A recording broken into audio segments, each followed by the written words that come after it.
Are you so excited to finally meet your hero, Liquid Snute, in the lobby? Exactly.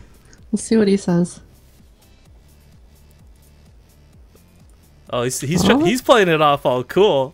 He's just like, okay, yeah, whatever. Actually, Snute was telling me you have an interesting Smurf account. Maybe. Is it something we can talk about, or would you rather it be a secret? It may or may not be me. I will not confirm anything. Okay, Scarlet may or may not have an account named Snute Boost.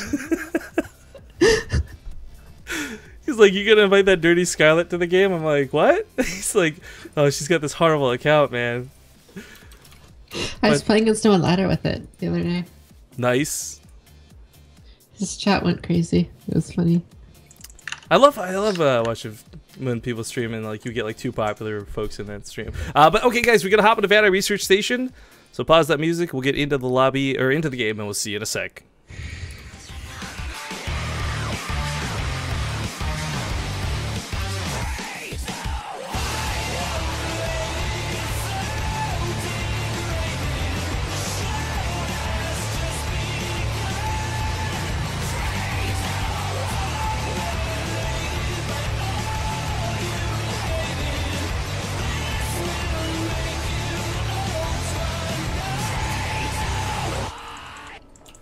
Alright, welcome back everybody. We're still in the GO4StarCraft monthly finals. As we just learned, it's the March finals, thus we have to use the map pool from back in March. So, Vanity Research Station was still around back then. I think it was Overgrowth, Catalina, Deadwing, and there's one other I can't remember off the top of my head.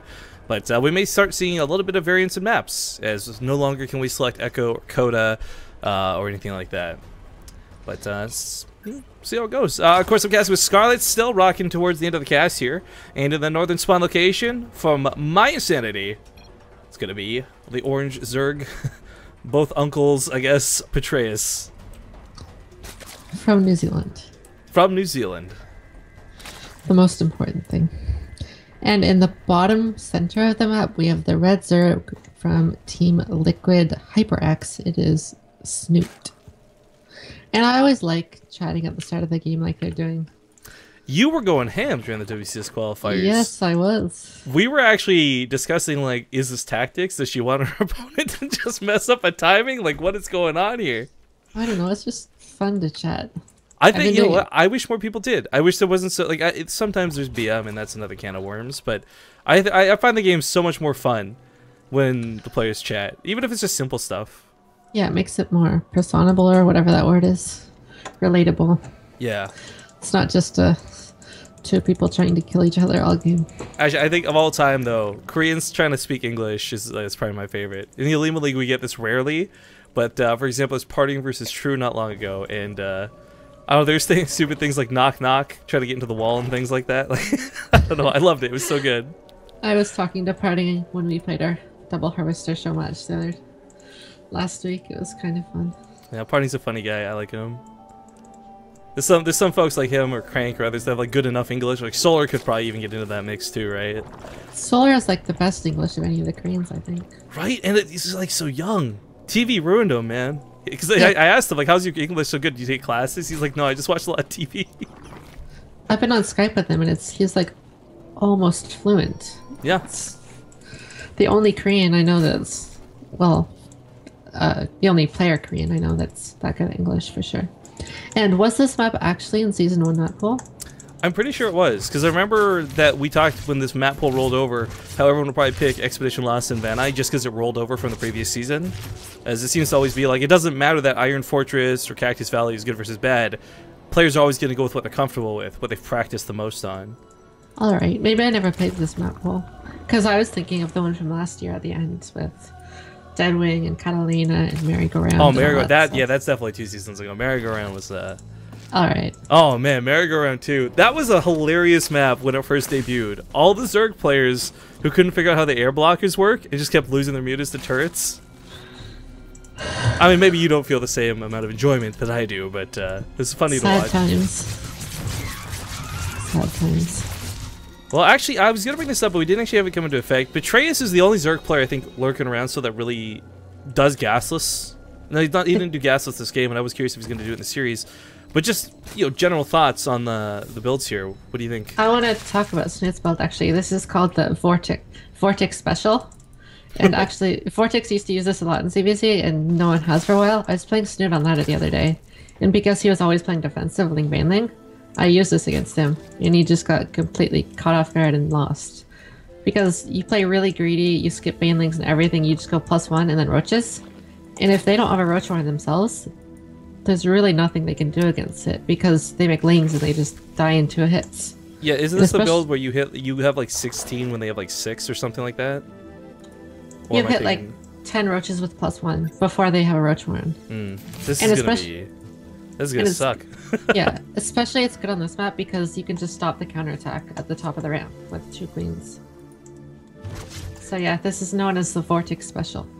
That's such a sad... Man, I loved watching Vortex play. I was so sad when he swapped.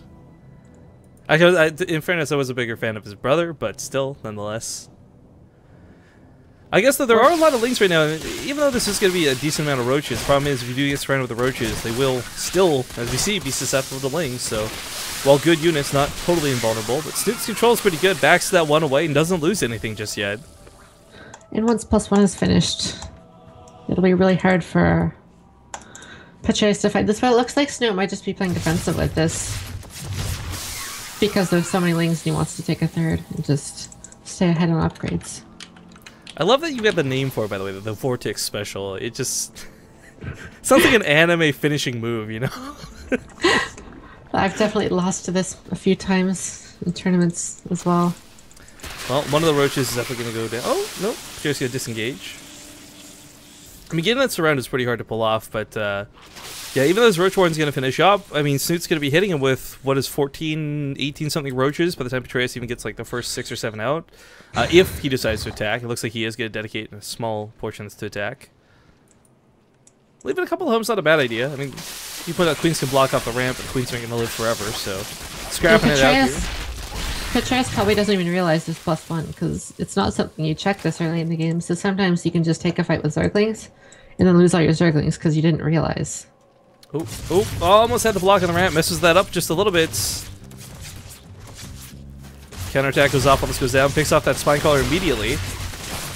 Roaches are going to get surrounded by the Lings, and you know, the Queens might just be able to get a couple of transfuses pop if you keep them alive long enough, but pulling your own to deal with this. Snute, well, kind of struggling to hold on to this. Transfuse does go down, but this is getting a little bit messy. No other attack looks like it did get cleaned up, and maybe if Snute had attacked with like the full force of his units and dedicated everything to it, he could have got a little more done, but both players just kind of trade out, and I mean, Snute and Petraeus not too offset from one another. Just the army supply heavily in Petraeus' favor. Yeah, and the upgrades in Snute's favor, so it's not really an advantage to either player. Whoever plays good still has a great chance. Well, Queens still have a pretty good amount of energy, so there's a couple transfuses ready and available. 4 of them as well. It's going to be kind of nice for some extra damage. Roaches do have like some really nasty overkill, but you know, Pet's hitting him with about 12, and Snute's not got a lot out. 15 are going to pop in a second. Bit of a timing here to get a couple of Roach kills before the rest come in. Nice transfuse. Barely keeps that one alive. Does still fall. And cleans up the Lings. Roach reinforcements should be okay. Roach count now looking a little bit better for Defender's advantage, but still, a lot of these Roach for Snute have not popped, only just hatching as we speak. So Queen's going to buy the time, but the Queen's going down. Did one get pulled from the main? It did. So that's Injects missing from the natural as well. In fact, that's all his Queens right there. And I don't know. I think that was still a pretty good defense. Their even supply before Petraeus was ahead. And yeah, it does hurt to pull the Queens, of course, because he has less larva afterwards. Infestation pick coming up. It's kind of interesting. I really like seeing fungal growths. I wish they were used more in the matchup, but there's a lot of reasons not to go for them, of course. I personally enjoy going Investors. I think it's a really good choice if you play defensive and just make a bunch of spines and get your Investors out. Well, I feel like with the way Roach versus Roach goes, like everyone gets really obsessed with the concaves and the numbers and all that, but I just love that fungal growth really lets you pick a fight. You get to hold those 12 units down and say, no, you're fighting me here and now. But he's not even going to wait. He's just going to go straight to them. No pathfinder glands or anything. And the reason you do this is because you only want to make a few, and pathogen glands obviously is expensive. So if you think that they might be attacking you, it's safer to just skip it. You'll have the energy at pretty much the same time, but you'll have an extra infestor for the cost. Okay. Well, the roach count, of course, one of the big things to look at here. Snute does have an upgrade lead, but down by a couple of roaches for the time being. Both players getting towards that carapace. It looks like that should even up, given enough time, but... Oh, again, I really like the way the infestors might just change this up. For Petraeus' sake, though, I mean, I've seen Petraeus and Snute play ZVZ on their streams, well, mostly Snute's stream, so many times, and anytime it goes to Roach Hydra, I feel like Snute loses, but every other time they do any other strategy, it feels like Snute wins, so I've got a little bit of faith just on their past track record, but again, that's ladder versus tournament play. Different mentalities, different mindsets, and Snute's going to take this fight pretty decently. Pet's got more roaches, but they're coming across the map. They're not all here just yet. There's a little bit of AoE. Not a lot of damage, but that's enough. It's a really even fight. It's kind of risky to take an engagement like that as Petraeus, because you are fighting against defender's advantage, and when you're taking a fourth anyways, you generally would prefer to just contain them on 3 bases rather than fight. Unless you think you can just straight up kill them, of course. Oh, Bailey Nest. I like this for, well, 2 reasons now. One, Snute's going for Hydras, so Baneling's going to be pretty good against those, but Roach Baneling's kind of powerful just in and of itself if it is against other Roaches. Although, he did see the Infestors, so this is a bit of a questionable choice. Fungal Growths are so good at shutting them down. It is still a very, very, very strong attack against Roach Infestor until there's a large Infestor count. So when there's just 2 Infestors, I think it's still a really strong attack. I was playing against Snute the other day on ladder, and I had max supply with like 15 spines and Infestors, and I still almost died to this attack, this Roach Baneling attack. Just because it is so strong until you have enough fungals to just fungal everything. As long as he splits up his Banelings, of course. I feel like Banelings are just kind of like a big sucker punch move. Like, it'll work really well one time, but after that, it's something that we see players anticipate and tend to encounter. But it's getting to that point. Roach Hydra. I said it before. I'll stand by it. Every time we see this on a stream, and maybe it's just the odd times I'm watching, it does end up being Petraeus taking better engagements, and through small trades ends up winning the game, almost playing a little bit like Terran in that regard.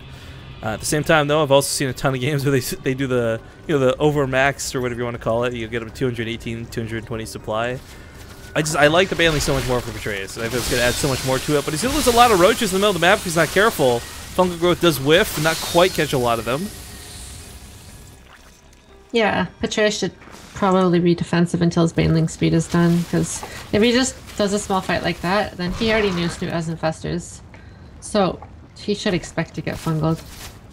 Well, I guess the nice thing is he did beta one of the fungals, so it's one less for the Banelings to worry about. And maybe he is baiting Snute to attack into this because he has all these Banelings ready.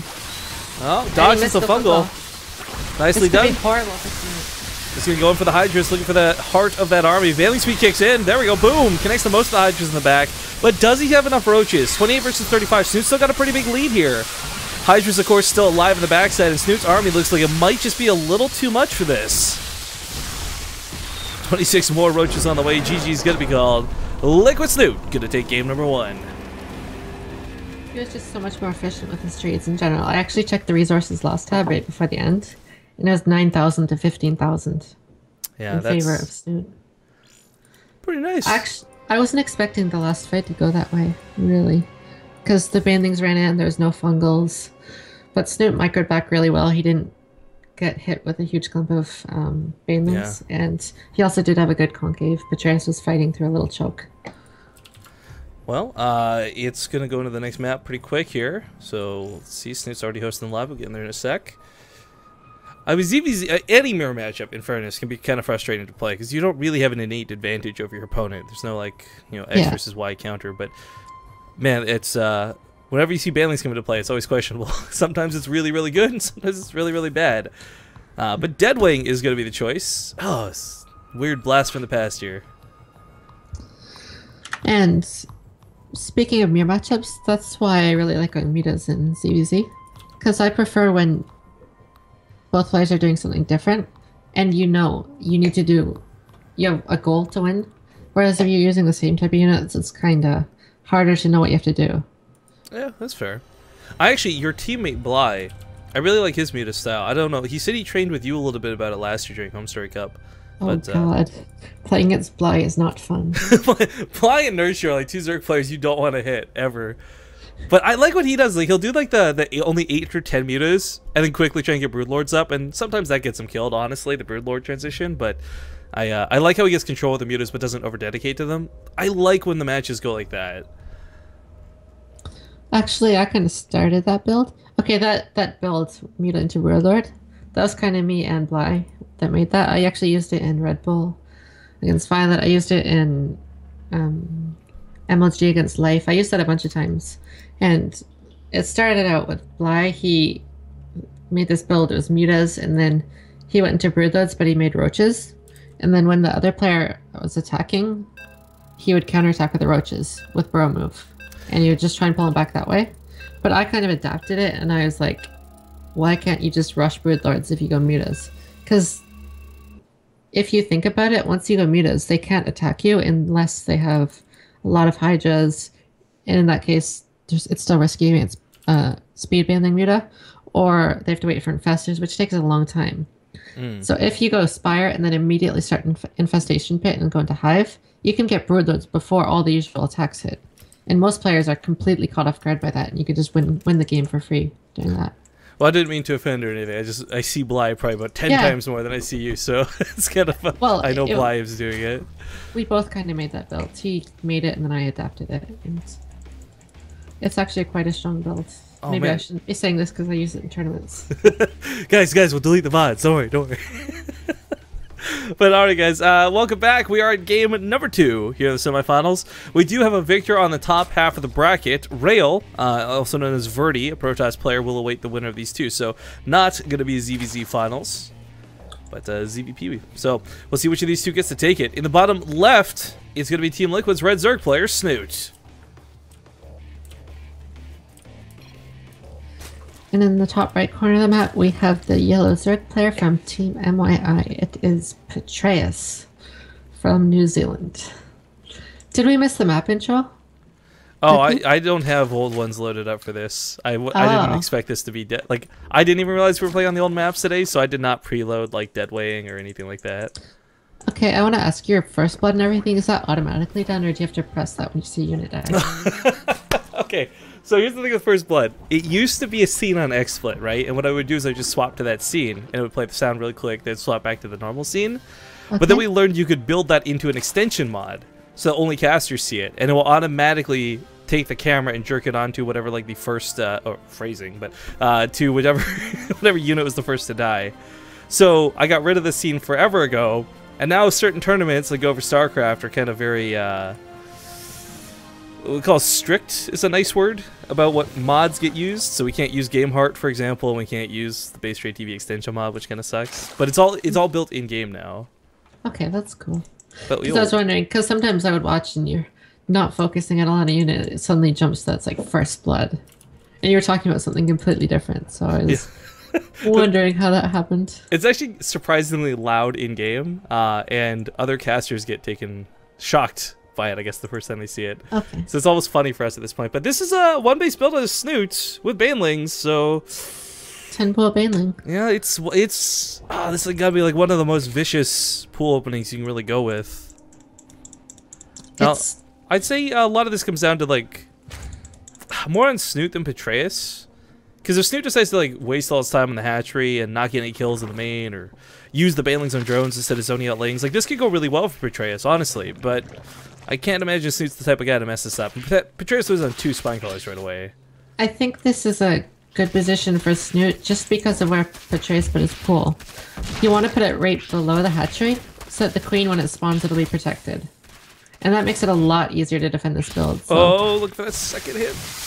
Stuff over there. I missed both. GG, worst camera work ever, but Snute takes the game. That's a quick series. 2-0. It's crazy. Crazy, crazy, crazy. Because you definitely can defend that build with a 15 hatch. And a lot of the times I'll just go 15 hatch and just hope they do it, because I feel like I can out-micro them. Yeah, I've seen some good Zerg plays. I mean, Bly, for example, not so much on the defense, always goes for, I feel, those builds at least one best of or best of series, and I've seen folks use Queen Micro. I've seen drone dancing. There's a lot of cool ways to make that not be an easy win, but that was one of those cases where an easy win was had. Yeah, he just let the spines die and all his lings died to a pain thing. This He was just really caught off guard, and I don't know, he didn't micro perfectly. And in that case, you just lose straight out. I'm actually just realized it's good for me because I'm dying over here. But this has been a surprisingly fast cast. Wow. Are we at the finals already? Yeah, it's Snute versus Garrett Rail, Verdi. Snute versus Verdi, okay.